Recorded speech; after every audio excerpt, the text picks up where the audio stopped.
Alright, my name is Tyler, and today I'll be walking through our new song, Want to Notice.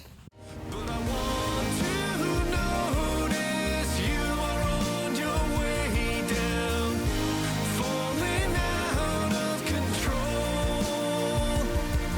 But I want to notice there's an So here in front of me I have the Logic file, and there's a lot going on here, which is why I wanted to talk about it, because it's kind of a cool project, one of my favorite projects that I've ever done, I think. We're at 90 tracks here, including buses.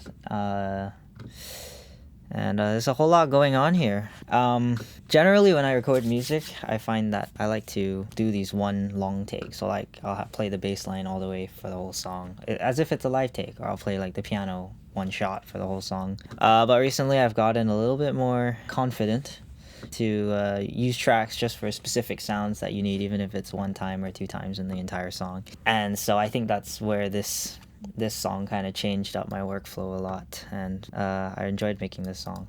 But anyway, without further ado, let's dive in. Here's the mixing console. So 90 tracks, we can go through each of the instruments individually, but where's the fun in that? First thing you'll notice is I use markers to lay out the song, and if we open this up, you should see the song structure, verse, chorus, blah, blah, blah. So I guess we'll dive in with the beginning. So a lot of people ask, like, where do songs come from?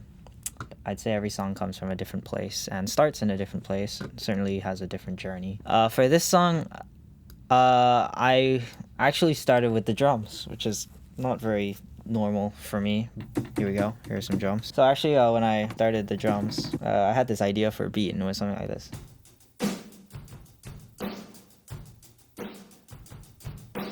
And of course, you won't be surprised to find that this is in fact the beat. It's loading. Alright, I'll be right back.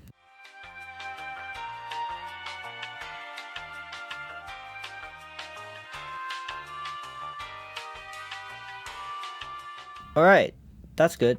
Alright, so here are the drums. I'll skip ahead to probably the first chorus. So yeah, I wrote this beat. A lot of times when my dad and I write, we use the drummer built into Logic, which is an amazing tool for just throwing in a drum beat. But this time I wanted like a really straight beat with this rhythm that I had come up with. So I actually hand played everything on MIDI. I played MIDI, and it was very fun to just... And I played that throughout the entire song, and there's even a first verse where it's with the rhythm. Oops. There we go. And yeah, I hand played everything. As you can see, it's quite quantized, so I don't believe in non-straight drums for some reason, because then all my instruments go non-straight, because we always record to a drum beat rather than a metronome. So it's a fairly quantized drum beat. Anything that's out of time is not the drums. And yeah, so that's where the song started. Then obviously you need the next part of the song, which is harmony. Alright, so for harmony-wise, my main instrument is a piano. This is a Contact patch called Noir, which is absolutely my favorite piano ever, I think. Even better than the Steinways I've played in the world. I love playing this piano, and it's just beautiful.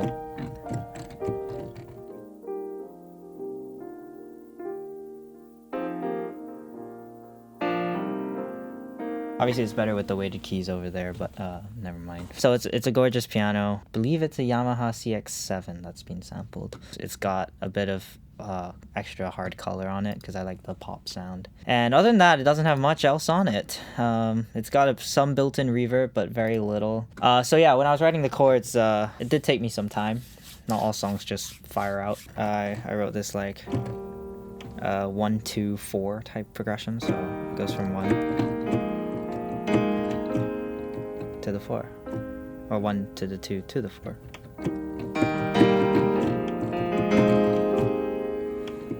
So it was really simple, just this 3-chord thing. I knew I wanted the song to be simple because a lot of my music's quite heavy, often hard to mix because there's a lot going on. And my goal for this song was to have less going on with more quality stuff rather than quantity.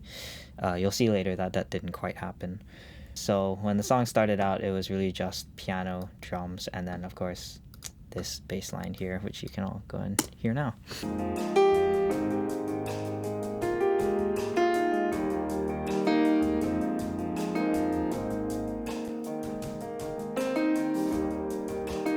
So this is pretty much the entire first verse, save for my dad's vocals. I'm not a very good synthesizer guy, but I do try to make synthesizers. So as much as possible, I try to make my own sounds so that I'm not stealing from anywhere, because I like the idea of being original.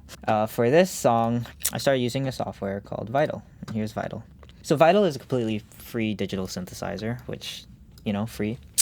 Good stuff. Its ability as a free plugin, it's over and above anything else.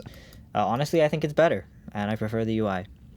So yeah, I use Vital a lot now, and it's super easy to use and super powerful. So I guess we could talk about some of the sounds I have here. We jump into this first chorus section here, which you can hear. Yep. So one of the first sounds I introduce is this pad. This is actually a preset called Abby Sun, which comes with Vital. So as much as possible, I try to make my own sounds so that I'm not stealing from anywhere. As you can see, there's a whole lot of LFOing and all these macros. But at the end of the day, really what it is it's just a super, super simple pad. Just like that. Okay, it's not simple, but it's really pretty. And just holding the note does a lot for it. As you can see, it transforms a lot. And there's 6 oscillators currently turning, an envelope that I have no idea what that's doing. Frankly, I don't want to know. But yeah, so I have that running on this MIDI track here. Because of the way Logic, actually any DAW handles MIDI, having one long note throughout the whole song does not help for mixing because the MIDI needs to reset. So I just made 1 or 4 beats worth of a note and copy paste, copy paste, copy paste. So yeah, that's this sound. It's exactly what I just played. If I just play it now, yep, it's just that. Keeps on going for a good part of the song. If we take a look here, I mean, it's covering most of the song except for the choruses. Below that, I have a pad, but it's actually not a pad, it's a bop. This is in fact a custom-made sound by me. I'm super simple guy, so I just take a sawtooth wave, throw a filter on it, and get a really short envelope on it with a bit of attack. And you get this nice sound. As you can tell, it's not that simple. I mean, the sound on its own, if I take off all these plugins, it's really just a really boring sawtooth wave that's been filtered out. So we throw on some movement stuff. The first one is Kaleidoscope, which kind of throws the sound left and right. On top of that, we have this Pan Man, which is panning the sound left and right. So that's moving the sound. Then there's a plugin here called Crystallizer, which is a granular delay by Soundtoys. So that kind of does, it kind of takes bits and pieces of the sound and reverses it, plays it back, so it's like a reverse delay. Since this reverse knob is on, I can switch to forward as well. Then there's a big reverb, bit of EQ on here, some inflator, and that gives it the whole sound. And you should be able to hear the reversing delay, which is what really matters, you know. If I single it out, you'll definitely hear it. So here's without the delay, and here's with the delay. So yeah, it's a super cool sound, and it just kind of drones along there during the verse. Sorry, during the choruses, I meant. So that kind of sums up the whole chorus here. Oh, sorry, let's not forget the guitar. I wouldn't know much about that. I don't play guitar very well. It's a terrible sound without... Well, the playing's not bad. But with the amp...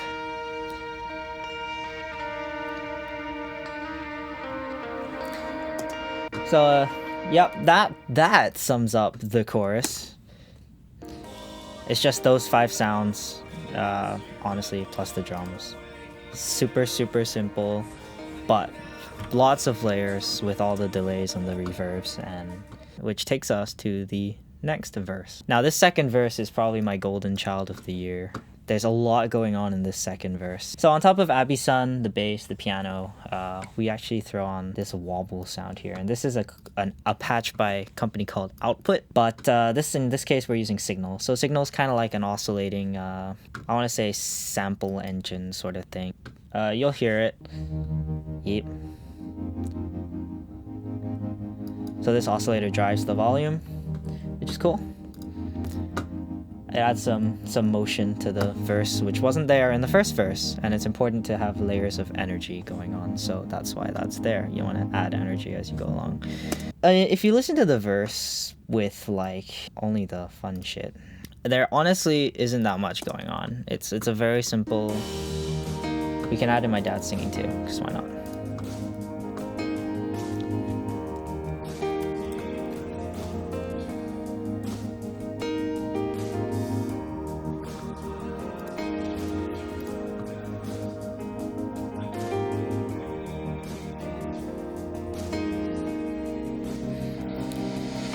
So it's a pretty casual verse overall, but when the singing did come, I realized that his lyrics left a lot of space for me to work, which I was very grateful for. So I decided to fill the space because, you know, writing's all about filling space with meaningful stuff. And sometimes it's about not filling space, but I'm not very good at that. So we created very custom tracks just to do these one sounds. And, you know, like for example, this sound is only here one time in the whole song, and I made a synth just for that. So there's a lot of those in this verse, which is probably what makes this song so special. So the first one that I have here is a pong, and it's a double layered thing. A very simple vital sound. It's a 2 pulse waves. One is an octave below. So I'll just play a sound here. There you go. So it catches the sound pretty fast. You can see the wave come down or go up and then come down. And then there's a big reverb on here. So what we did is we bounced that sound out, reversed it into this file. You get this sound. You can listen. So that's cool. That marks the end of the first chorus. You can listen to it in context here.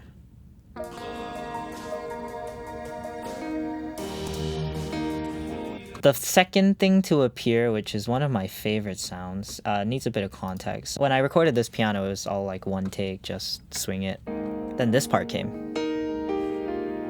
That was in fact improvised, but after the singing was added, if you listen to it with the singing, there was actually a space there for me.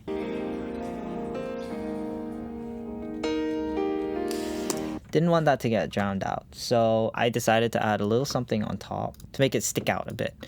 And that's where this plugin, yet another by Output, came. It's called Rev, and it's a bunch of reverse samples. One of the samples is here called a playable piano, and it is in fact, believe it or not, a playable piano. Or not. Playable piano. So you can see, it's literally just a piano sample reversed. It does have quite a lot of reverb on it. It's a Valhalla verb, so it's big, it's epic. So I shortened it to the timing that I needed to make it stick. And basically I just copied that piano line over, pasted it in here, shoved it an octave higher, and you get this sound, which I'll let you hear on its own first. On its own, it's a little weird, but when you put it with the piano, it stands out. There you go. So it's a cool sound that kind of just makes that piano line stick out a bit more, very subtly. There's another one down here. Yep. So again, making those bright lines shine. That's what it's all about. Yep, super pretty sound. So I threw in this, called it mellow, don't know why. It's really just an arpeggiated pattern. It's just... yeah. So there's a sample here from the Jupiter 8. It's a triangle wave and a sine wave, which is a fifth higher and very quiet. Ah, here we go. Yep, so you can see it gets louder over time. Yeah, so let's talk about these oscillators. There's a lot going on. So there's this one oscillator repeating, which is moving the filter. So yeah, you get this nice bouncy effect. Because this sound is only used once, I can abuse oscillators to change the sound exactly on the beat that I need it to. This one kind of sends the reverb flying at the end of the sound, so that after this bar of arpeggiated pattern goes, which I'll just play now, why not? You can hear at the very end the reverb flies, and that sends the sound like into space, which is, you know, a really cool effect. So this whole sound is 2 bars, so you can see a lot of my oscillators are set to 2 bars because, you know, that's the sound I needed. So it's not really an oscillator, it's just an envelope for 2 bars. This is just like a really simple ramp up, but it does a lot. It moves the filter cutoff, that's quite a big move. It opens up the sound over the 2 bars. It also pushes this 5th harmonic wave up, and it morphs the triangle wave as well to change the sound over time. It moves this EQ band here, but you'll see it shift as the sound goes. Yep, you can see the wave shifting. So that gives it like a bit of a phaser effect, but not with an actual phaser. So yeah, it's a complicated sound just for one thing. But again, I enjoy making these things. Throw a bit of reverb on there and you're good to go.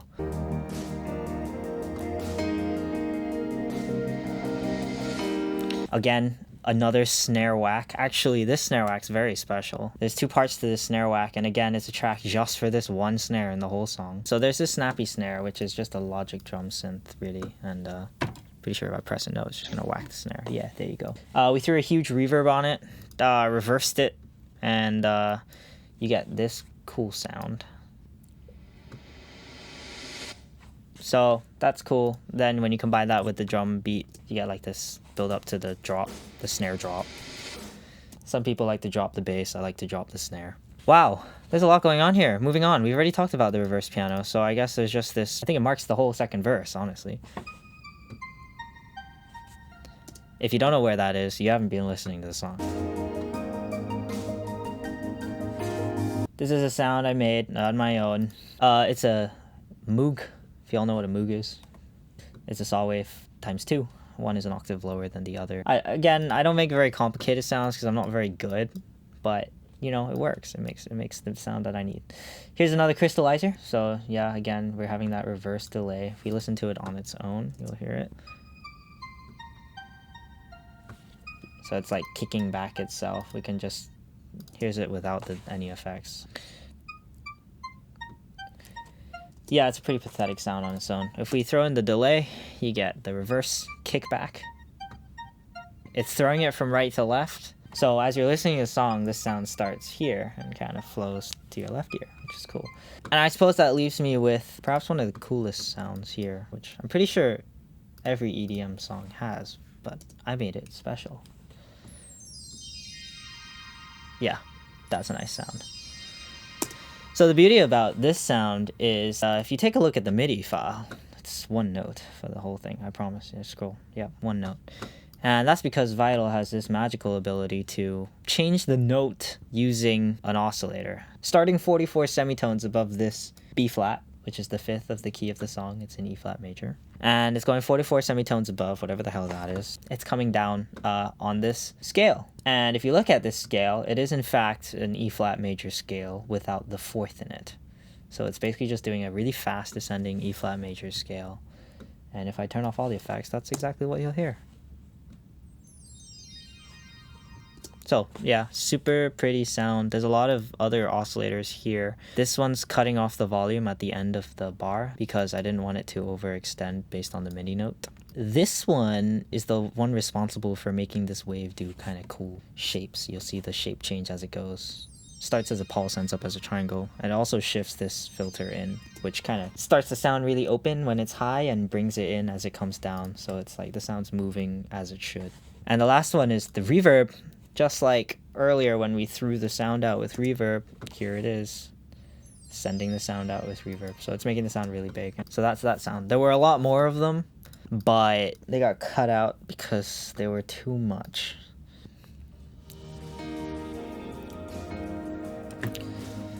So again, all about managing space. So wherever there's space, there's something filling it. So here's the reverse piano.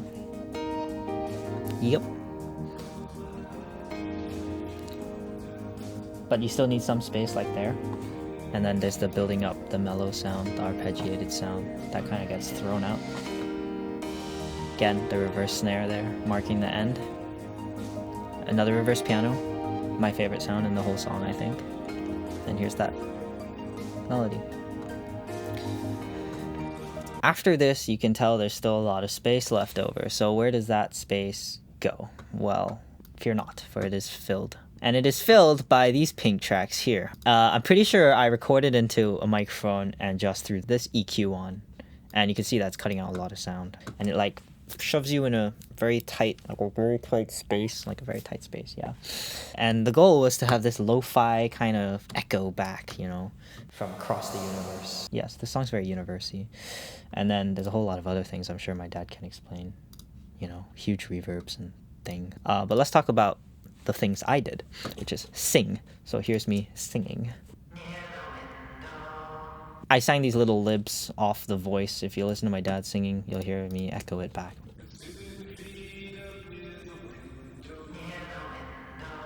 We're just filling space. When the effects are not filling space, you get lo-fi me. So here's more. And of course, they are panned left and right, so you get one in each ear. Because one voice is not enough to surround you. You need to feel surrounded by space and the universe. Okay, so then there comes these weird lyrics. So the lyric is, I'm not sure I know what's real. And for that, I wanted to play with the lyric a bit. So because he said I don't know what's real, I wanted it to kind of like imitate not knowing what's real, like being confusing. So there is this lovely delay, probably. Who really knows? I'm pretty sure it's on a bus. Let's go find it. Lib delay. It is in fact one of these. Yup, it's bus 30. Let's go find it. Here we go. Alright, so there's a stereo delay here. Quarter notes on the left, half notes on the right, and we're feeding back a little bit. You know, basically it just goes left, right, left, right, left, right. But if you listen to it, you'll hear it bounce in your left and right ear, assuming you're listening in stereo. It's like, oh, what's real? And it's all over you, yeah. Then the next lyric is, get it out there. And so for that, there is in fact a little plate, one knob reverb basically. And so you'll see this knob crank up as I sing get it out there, and that's like an infinite reverb, and you'll hear it too, obviously, just get washed out completely into space.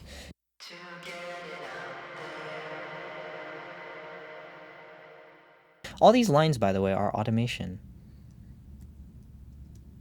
There's a lot of automation, you know, knobs moving on their own, because we don't want to move knobs.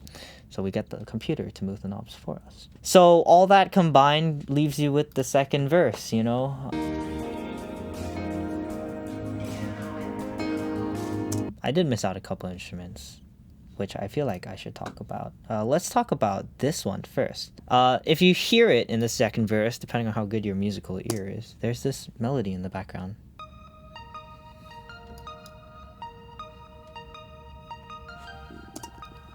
Kind of carries the second half of the second verse through to the chorus, which is cool. Sawtooth, square wave, triangle wave. We're just pulling out all the waves we can see. Triangle wave is an octave lower. Sounds like a toy piano thing. So this crystallizer actually bends the sound upwards as it does the reverse delay, and you all know the reverse delay already. So if I hit pause, you will hear the sound like fly. Oh, there it is. Let's play it again, then you'll hear it.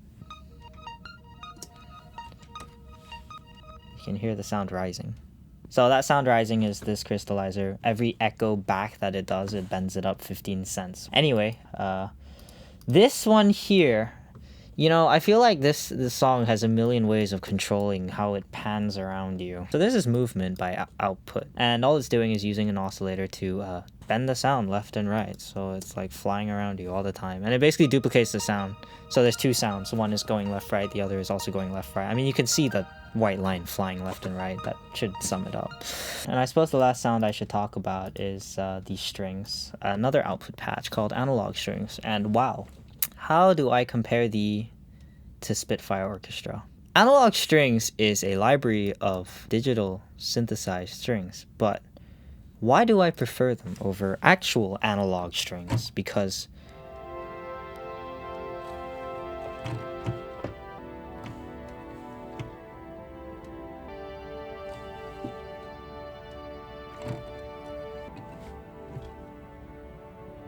yeah, anyway, like, holy cow, these are just amazing sounding strings. These are just... And they're so much cheaper. Money is important. So these are the large Sordino sample and the Guitar Wonder sample. If you want to hear what these sound like on their own, there's your Guitar Wonder. And here's your large Sordino. And you put them together. You get this awesome sound. That's pretty much it. It's just a pad. I mean, listen to it. It has a bit of melody to it. I purposely wanted it to have that top note as a leading melody. So it's kind of singing in the background, because singing is important if you want to be recognized. Which is why the other pads don't sing, because we want them to fade into the background. But this thing needs to stand out. That is a pretty chord. How do I even describe that chord? I don't even know. You know, I can't remember what the chord is. Unimportant. Anyway, I guess that takes us into the second chorus. I mean, where do I begin? How do you explain this chorus? There's a rack of synths here, all three. The first double is this retro synth. Again, Vital, love it. This one kind of has an envelope on it that pulls the filter down, so you get that very retro brass sound. Yeah, so that kind of leads the chorus. I should add that before the chorus starts, there is this nice little thing, which is basically, I think I played a B flat chord and reversed it. It's a reverse B flat chord, and then, you know, Logic has this thing where instead of fading in, you can speed up. Yep, here it is. So it does the speed up thing where it's like, whoa, yeah. So that kind of sends the whole verse into the chorus. I mean, if you don't think it does, you know, just listen to it one more time and tell me if I'm wrong.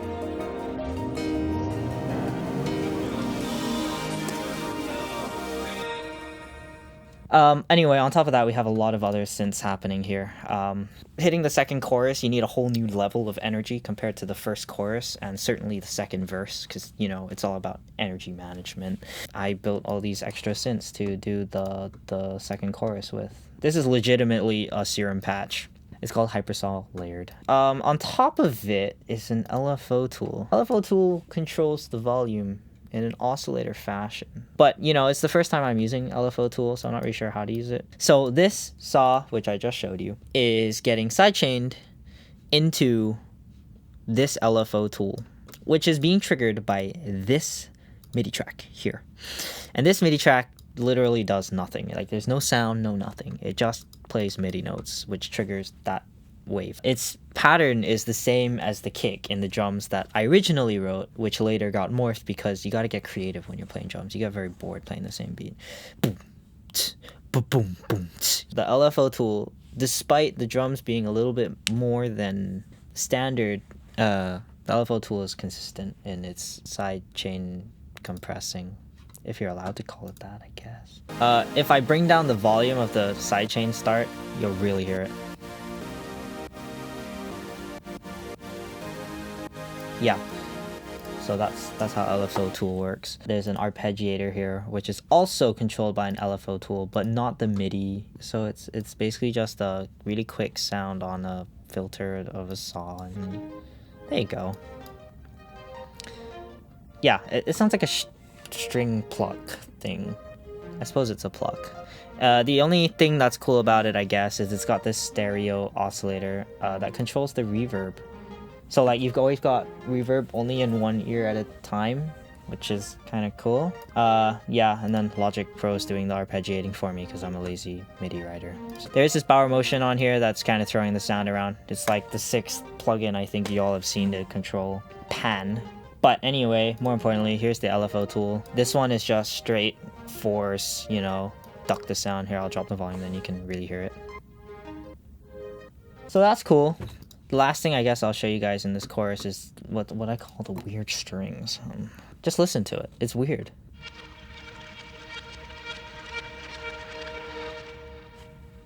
Yeah, so Analog Strings has this preset called String Cloud FX, which basically lets me do this. I honestly have no idea what is going on. But it's cool, and it happens every 4 beats, so that, well, I don't really know the purpose, but it makes the chorus sound cooler. Here, check this out. Yeah, so the weird strings kind of end the phrasing. I guess I'll skip ahead to the last chorus, because it's more or less the same. We do throw this thing on.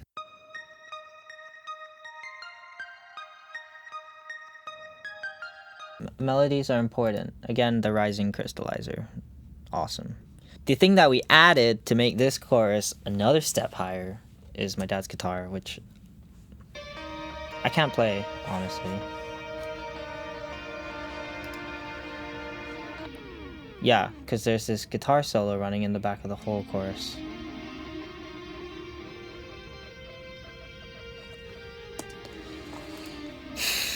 I just can't play like that. Oh, and then there's this tambourine. Everyone needs a tambourine. It's a bit laggy. I think the player's drunk. But that's okay because, you know, groove, pocket, whatever. The last chorus needed that extra step of energy, so there's a secret sauce to it, which I don't really want to reveal.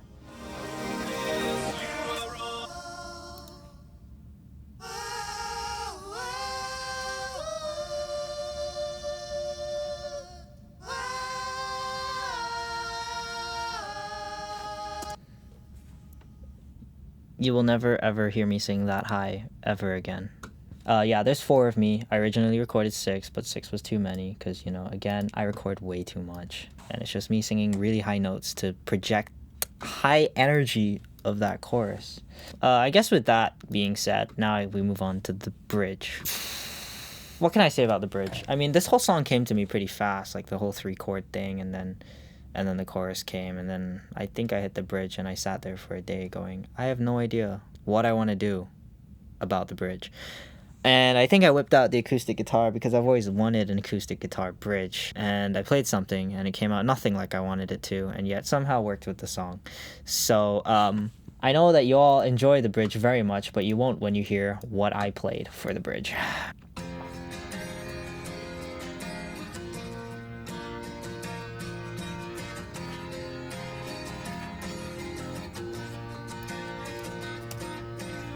I'm not a very good guitar player, so this track is reasonably named Help.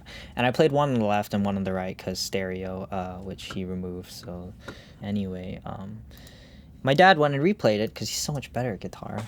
Here it is.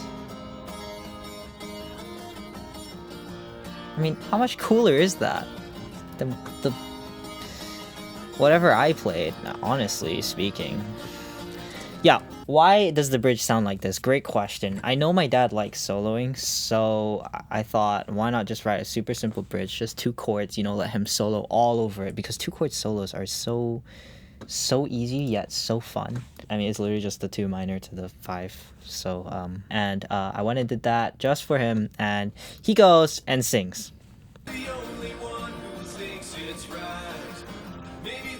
Needless to say, an acoustic guitar gets pretty dry sometimes unless, you know, you do the whole chorus thing. So there is this sound he threw on. I had almost nothing to do with the bridge. This sound, I don't even know what's going on.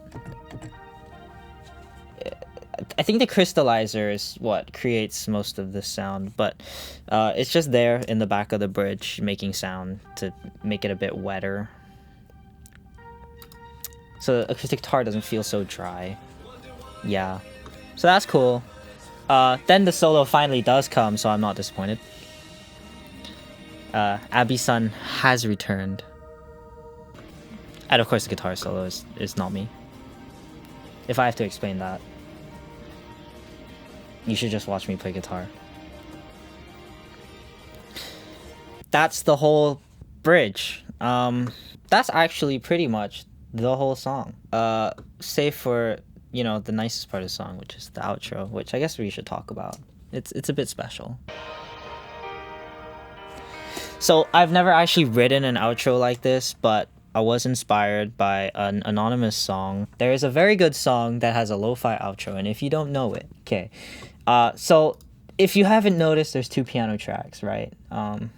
The top one is the one I've been mainly using, but this bottom one has had 0 volume up until, if we look at the automation, that exact moment in time. And this is pretty much the same piano. Actually, I'm pretty sure it is exactly the same piano, with the exception that Noir has a lovely noise function. So yep, there's your vinyl crackle. You can hear it, very annoying. Beautiful in context. We threw this EQ on to make it sit in the lo-fi realm. If you listen to it, it's cool. Sounds like it's coming out of radio or something. Just, you know, telephone. It's exactly what you wanted. It's exactly what I wanted. I don't know what the hell you guys want. I'm just making music. We did the same thing for the drums. The drums have a filter freak on it and a second EQ that only gets activated at this moment in time. This pink dot here is there purely to cancel out a very annoying snare sound. And I'm not going to remove it because y'all don't deserve to hear that. That's messy. So yeah, I think this is the entire sound actually. Oh no, there's one more pad here. The Abi-sun returns. So this is super like laid back, vinyl crackles in the background, super pretty sound. And then of course it wouldn't be complete without lo-fi on the singing. So that kicks in somehow. I honestly have no idea how. I'm sure my dad can explain it. And if not, that, ladies and gentlemen, is one to notice from my point of view.